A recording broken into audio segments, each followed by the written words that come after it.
Mummy's with the maggots now.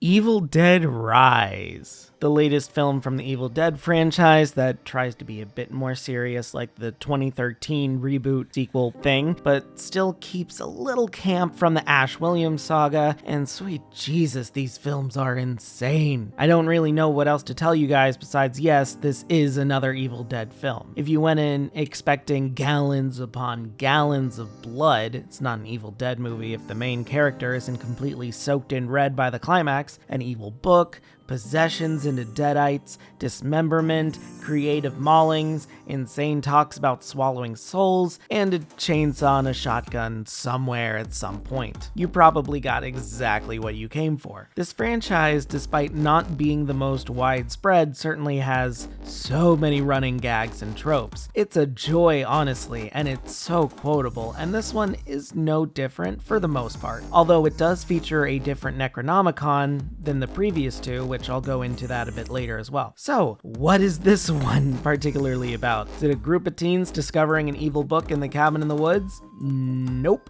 This is a couple of teens and a kid's sister in a condemned high-rise apartment building discovering an evil book, accidentally chanting a spell and summoning the Kandarian demon to possess their mother, leading to deadite mayhem on the top floor while their aunt tries to protect them. It's wild, and while it doesn't go as crazy as 2013's reboot, sadly enough, I still quite like it. The practical effects in this are amazing. There are even some effects that I feel have to be CG, but I'm just not sure how. They didn't look CG at all, but I don't know how they would have done it. Like, for example, one character at one point starts to have this black goo pouring from their nose and eyes, and they're touching it and rubbing it all over their face, and it just looks so real. If it is real, I need to know how the hell they did that, because wow, maybe they like have some really thin tubes and they like cover it up with makeup or something, because I did not see anything. It was bizarre and just so cool. It's just that fucking cool. These films are usually practical effect darlings, and yeah, it's no different here. The setting is wonderfully claustrophobic as well, while still wide open. It's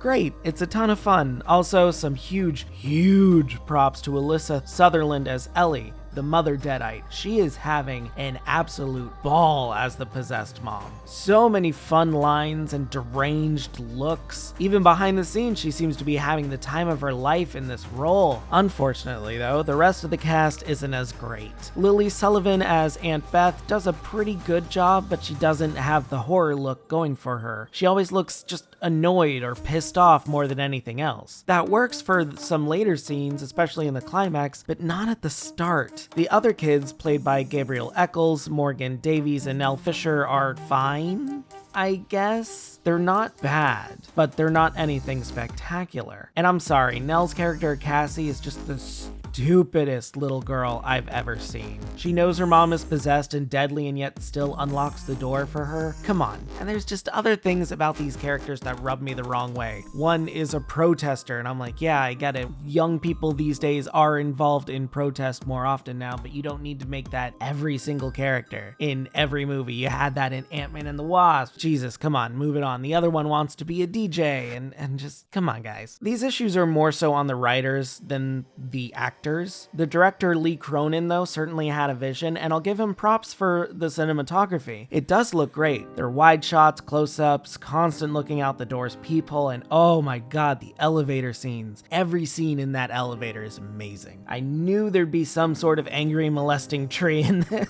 but Cronin does a good job channeling Sam Raimi, who didn't direct this, but his signature touch is still everywhere, like his weird fascination with eyeball trauma. There's a couple of those in this. I also like the changes made to the Evil Dead formula a bit. There's nothing overly different, but some rules about the deadites have changed in regards to this new teethier book. It's more of a background detail, but I love how it's explained how there are 3 Necronomicons now, which is a cool callback to Army of Darkness. Explains why the Deadite rules change between these separate films, and therefore lets not only the original series and Ash vs. the Evil Dead still be canon, but also the 2013 reboot as well. I'm hoping we get to see Mia again at some point. She's great, loved her from the first movie, well, 2013 movie, you know what I mean. Unfortunately though, there are a few things holding this film back from being truly great. I mentioned the acting here, but there's just a strange feeling of disconnect as well in some scenes. Evil Dead as a franchise celebrates creativity, and while the marketing for this movie really wants to sell you on the creativity of using a cheese grater, which, come on, that'd be cool, it really doesn't get used in any significant way, which really sucks. It gets used once, not even in a memorable way, and is never brought back. And the marketing loves this cheese grater. I don't know why they keep leaning on it. I think the glass swallowing scene is more iconic here. Compare the cheese grater to, say, the box cutter from the 2013 film. You can see what I mean. Come on, there's just no comparing. The box cutter is immediately more memorable, immediately more creative, and just, come on. It doesn't hold a candle to how memorable the box cutter is. Maybe if the cheese grater was used for more torture, or maybe used on a face to shave like their nose down or something, that'd be cool. That'd be really memorable. Other parts of this movie suffer the same issue, where it feels either not creative enough or like it has an idea but doesn't follow through all the way, especially during the climax. Also, I hate to say it, but it's a wonderful cold open that has an amazing title card, but then it cuts to a 1 day earlier bit and just,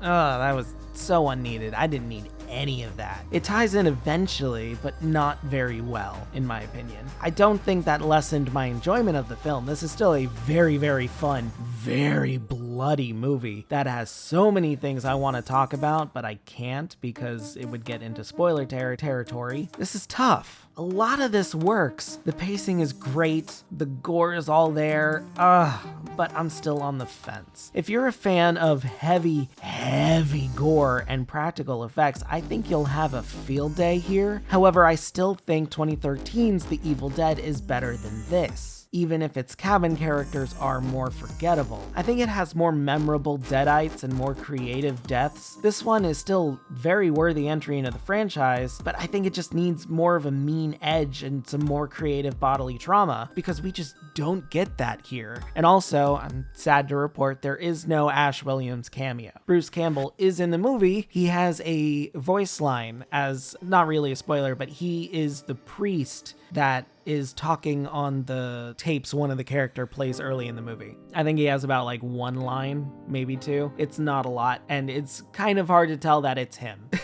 But I mean, he is in the movie, you just don't get any Ash Williams, which I can see some people getting upset about. It's an Evil Dead movie, where's Ash? But he wasn't really in the 2013 movie either, aside from the ending stinger, so I don't know. I don't really think this needed him. It was definitely going for a different kind of mood between serious and camp, because there are definitely some campy ass lines here, mostly delivered by Alyssa Sutherland as Ellie, and they're great. And other lines here that are just like, that's kind of funny. The demon messing around again being kind of funny, which it wasn't in 2013. So I kind of like that it does keep that comedic edge without leaning too heavily into it. And it knows that the audience knows exactly what's going to happen with certain characters doing certain things and going under certain trauma and damage. And it's like, we get it. It can be funny and it can be gross out and it can be scary and suspenseful. I don't think it is really that scary. I think 2013 is a bit more scary in that regard, but